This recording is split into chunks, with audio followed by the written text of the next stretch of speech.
Hello and welcome back to Riverside Farms. I have got the planter on the back of the fence and we are on our way into field 68 to plant it with rye. Now 68 is our largest field and that's why I'm putting rye into it. Rye's not a root crop and we are obviously trying to set up and run a root crop farm, but it's a special crop that can only be planted in certain areas, and this area of Riverside Farms is one of those. It's a crop that our planter is capable of planting and we can get straw from it, so in addition to selling the rye we can sell the straw and that will add to our profits. But mostly I'm going with rye because field 68 is so much larger than the fields we've done so far. We've only done onions and we've only done our two smallest fields, that's 66 and 65. We've only done those with a root crop and already we yielded so much that we were running back and forth all day to deliver it. So before we put a root crop in here, I just want to put a normal crop in, partly because of the bank balance. The bank balance absolutely plummets when we're putting in root crops to the smaller fields, so it'll take a lot of money I think to put root crop into this field. So we will build up to putting root crops in this gently, I think.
I've just come over with the MISSYB and the sprayer to the allotments and I'm just going to get rid of these weeds with a very weak mixture of herbicide.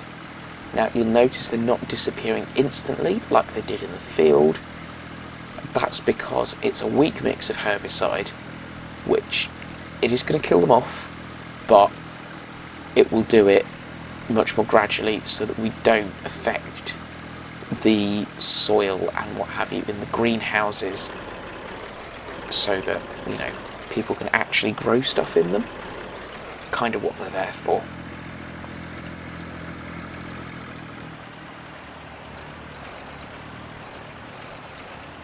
So again, I had just got back to the farm when the phone went.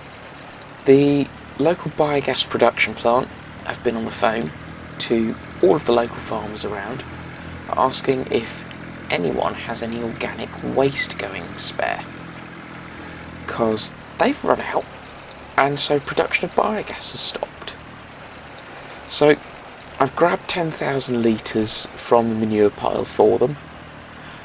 The vent was all rigged up with the planter, and it was a bit of a job to remove that.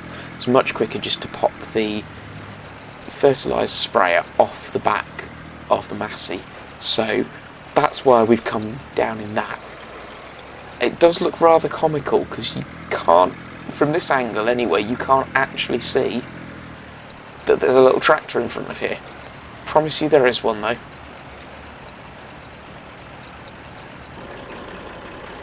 Right, we'll get this unloaded in here.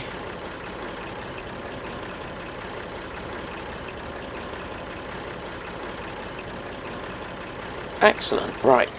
We will get paid for that at some point. They will stick some payment to us by bank transfer, and I'm going to head back and carry on with the planting work around the farm.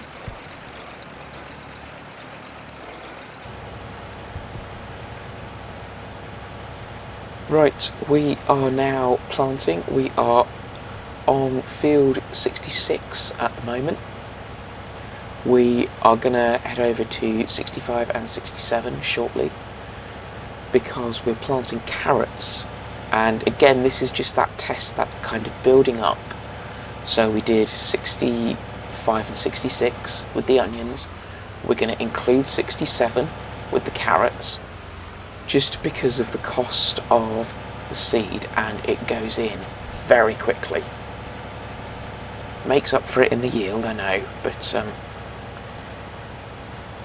if we do 65, 66 and 67, that will give us a better idea of what we can expect when we do 68.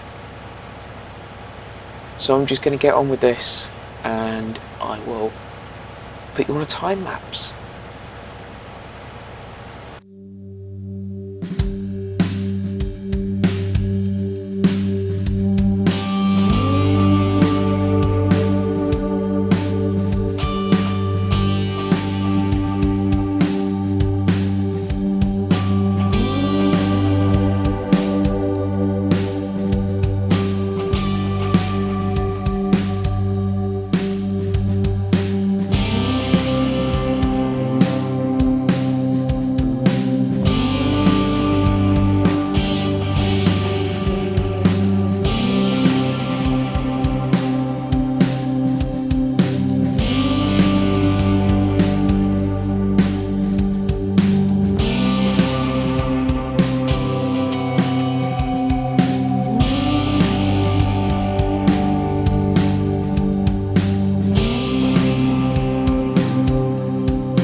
Well, I have just finished putting the last carrot in the ground on field 67, and I'm at a bit of a quandary as to what to do now. These crops are going to take some time to grow, so I think what I'm going to do, I could hang around here and build the bank balance up a bit, but I think what I'm going to do instead is head back to Chellington, because it's coming up to the season for sowing our spring crops that need to go in. So I'm going to head back to Chellington and plant up those spring crops and give Susie a hand with some things around the farm. So I will see you in what for you will be a matter of seconds. For me, it'll be a couple of days.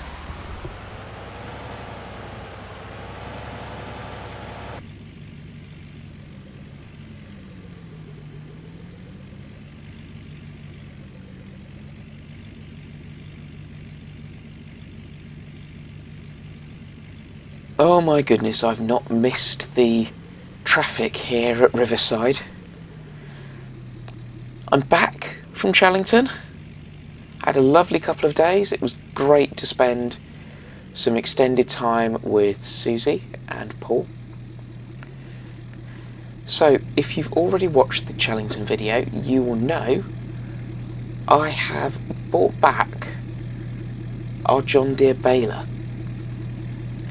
It was just sort of sitting on the farm, very unused, very unloved, and it wasn't worth an awful lot of money either. So I've brought it back here, partly because, having planted the rye, I suddenly realised what are we going to do with it? How are we going to bale it? So I've brought this over here to make use of and kind of loan it to Mark's farm for the time being. Speaking of our rye, it is ready to harvest. So I'm going to park this up and then I'm going to head off to buy our harvester.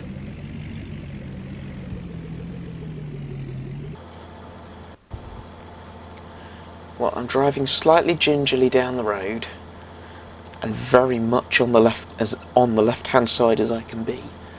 I haven't been lucky enough to get the police to close the roads for me this time, so I'm just hoping I don't meet any of the local nutters coming the other way. Now we are shooting straight into field 68 to get that rye harvested.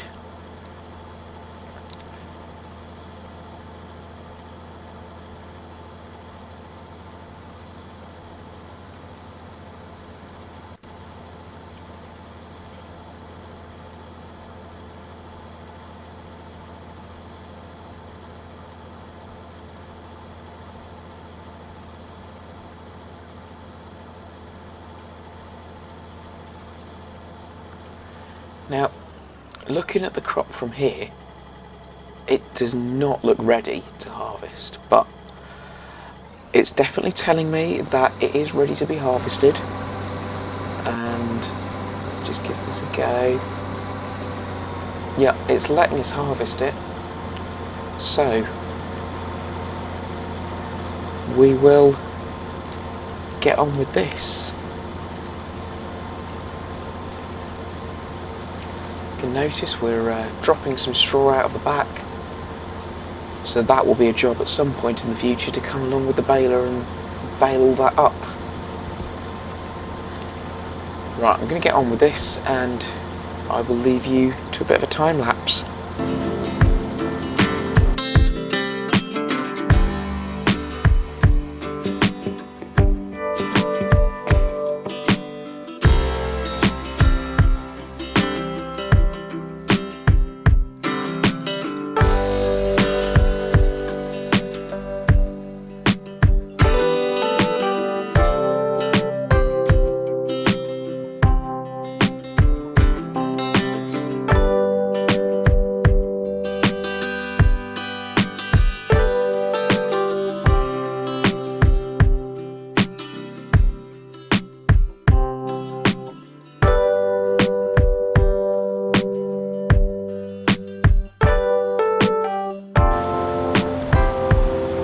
Hello again. You might notice I'm not driving the harvester. No, Mark has not come back from La Coronella. I met a chap called Isaac a few nights ago at a local pub, and he was looking to do some casual farm work. So he said from time to time he's happy to help me out, and obviously we're going to pay him a bit of money to help us out, but if it means I can do things like running the trailer while he's running the harvester and not having to stop every time the harvester needs emptying, it also means I can run off to the grain mill, we can leave the harvester running. Speaking of the grain mill, it is coming up to 5:30 and I don't know what time they close.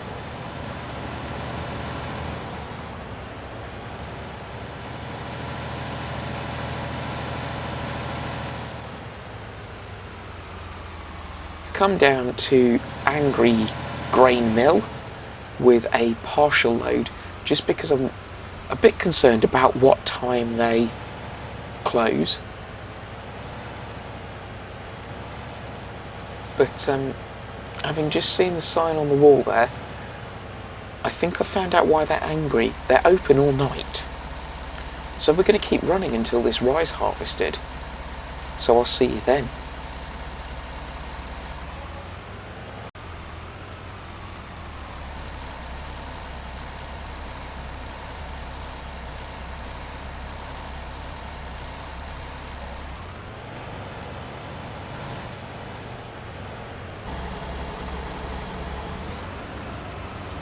Right, well, we're all done. I'm just finishing. That's the final unload gone. So I'm going to take this down to Angry Grain Mills, drop off the final load. Isaac is heading off for the evening now. I'm going to keep going because the carrots look about ready to harvest.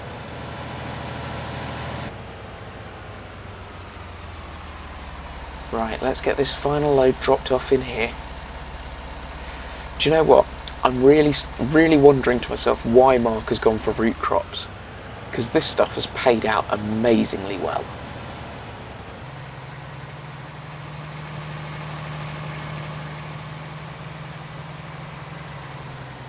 Right, the carrots are ready to harvest, and I've leased the orange carrot header for our root crop harvester. I nearly had enough to buy one. Obviously that would then limit me to only harvesting carrots, so I'd only be able to plant carrots and we'd just be doing the same crop over and over again, which is not as good for the fields and not as good for you guys watching. So I'm sticking with leasing the headers for now, and I figured what I'll do instead is use the money to pay off a chunk of the loan, which will reduce the amount we're paying every day in interest. I'm going to get on with this, and I will see you when the harvester is full.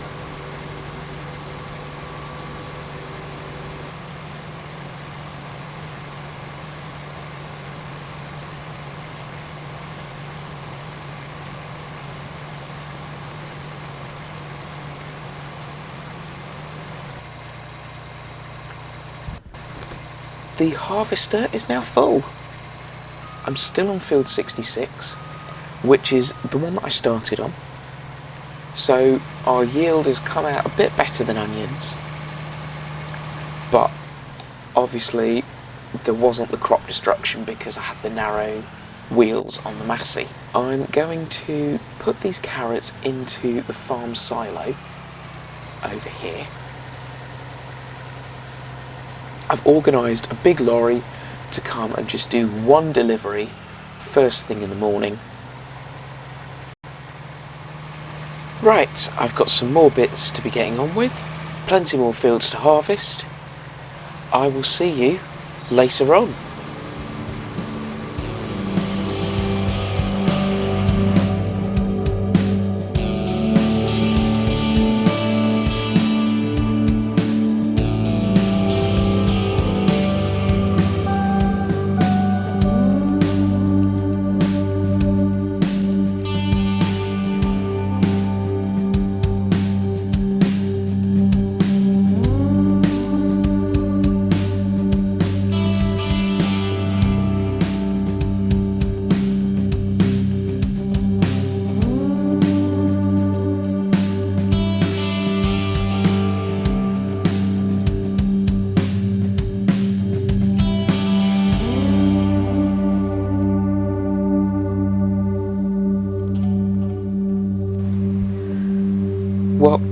starting to get really dark now, so I'm going to call it here on the recording.